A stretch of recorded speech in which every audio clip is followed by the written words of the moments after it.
So hello guys, ayan, meron akong nakita dun sa dun sa TikTok, ayan, TikTok Aswang yung pamagat ng kanta niya. And ang galing. Tapos may nakita din akong version ng Aswang na part 2, POV ng Aswang.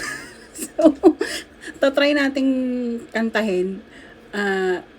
Pero tingnan muna natin tong kay itong video niya na kinanta niya yung Aswang POV nung lalaking version. So let's see! Alas 2 ng umaga may kumakalas ko sa aming bubong. At panahon na naman para ihanda ang aking balisong.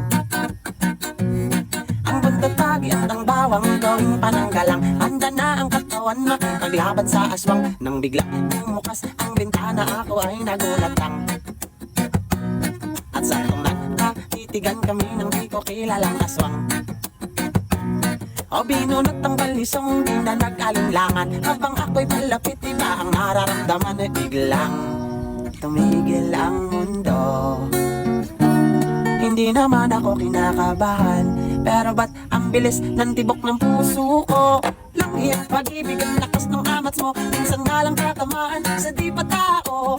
Lana sa lugar, ang tadhana magbiro. Papanain ka nga ni Cupido sa di pa tao. Ang husay nun, ang husay, grabe. Ngayon, gagawin ko, wait lang, i-set up ko lang to kasi gusto kong maglagay ng effects sa voice ko.